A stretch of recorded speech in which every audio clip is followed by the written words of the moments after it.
Okay, magandang araw po sa inyo lahat. Good morning po o magandang hapon, magandang araw po sa inyo. And right now po ang ating pag-uusapan is the spiritual rock. Ano po? The spiritual rock. Ano po? Christ our spiritual rock. Alam niyo po ang Panginoon ang bato.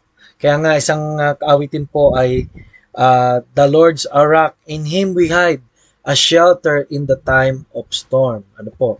At ang sabi po sa 1 Corinthians 10:4, ano po ang sabi diyan? At lahat ay uminom ng isang inuming espiritual sapagkat sila ay umiinom sa batong espiritual na sumunod sa kanila. At ang batong iyon ay si Kristo. Alam niyo po, isa po sa pangalan ng Panginoon is the spiritual rock, ano po, sa Bible. Why? Alam niyo po, nung mga unang panahon, pagka po meron po mga emergency, ay ikaw ay tatakbo, hindi lang po sa oasis, yung lugar na sa disyerto ay may tubig, kundi pati sa kuweba, sa bato. At ang Panginoon po mismo ay nagturo na meron pong nagtayo ng bahay sa ibabaw ng bato sa buhangin yung isa, at nang dumating ang mga bagyo, ito po ay gumuho, no? At ang Panginoon mismo ay pinakilala niya sarili niya the foundation. Wala pong maitatayo na matibay at maganda maliban nakilala at nakita na nakatayo sa Panginoon katulad ng ating pamilya. Without Christ in our work, without Christ in our life, without Christ in our studies, baliwala po yan. Hindi lang po to please God, but also, sabi ng 2 Corinthians 12:9, ang kayo'y may kahinaan, tayo po'y may kahinaan, pero sabi ron, ang aking kalakasan ay nagiging sakdal sa inyong kahinaan. So, nakakita na po ba kayo ng mga bato na kung saan ay kakaiba? Ano po? Katulad nito. O kaya ito po, Yan. Katulad po niyan, pwede po tayong umasa at magpahinga sa Panginoon. No? Unang-una dahil po siya ang rock of redemption. Siya ang bato ng pagkatubos. 2 Samuel 22:47, 2 Samuel 22:47, exalted be the God of the rock of my salvation. No po? Siya po ang bato ng ating kaligtasan. Bakit po? Wala na pong kaligtasan maliban kay Kristo. Pag sa usapin po ng kaligtasan patungong impyerno, siya po.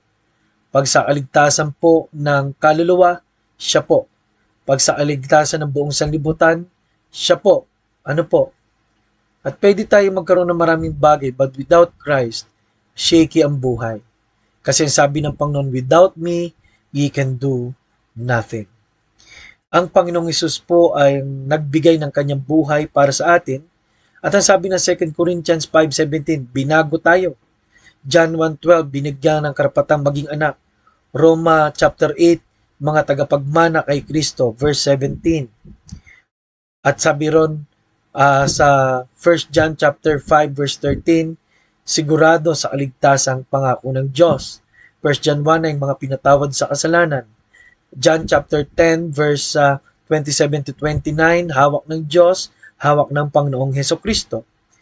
Episo 1:13, may tatak ng Espiritu ng Diyos. Ano po? Hindi iwan ni pababayaan man. Ano po?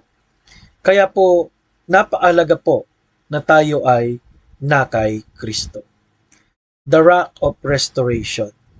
Isaiah 32 verse 2, and a man shall be as the shadow of a great rock in a weary land. Para tayong nasa batong matigas, sa paligid po ay malambot. Ano po? Salamat.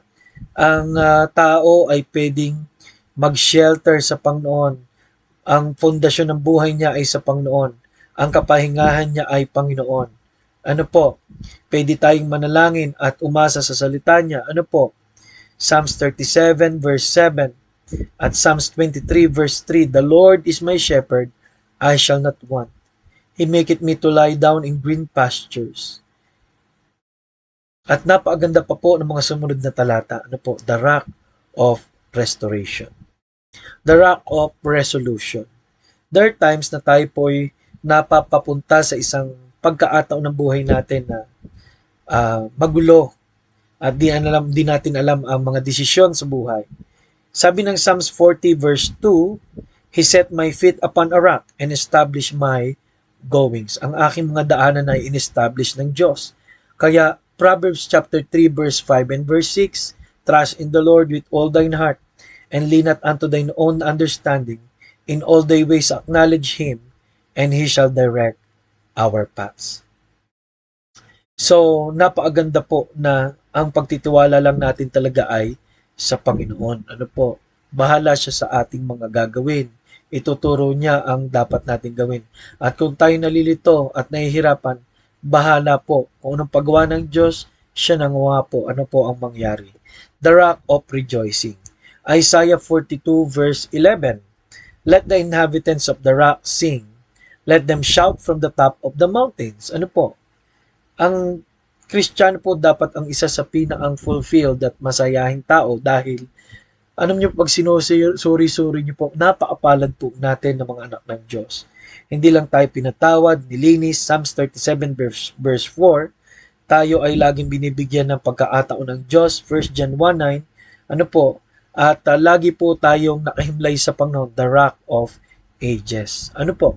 Kaya mga minamahal, nawa po sa araw na ito, kilalanin mo, bakit ba ako nabubuhay at bakit ba ako nagpapatuloy? Salamat sa Diyos. Maraming salamat po.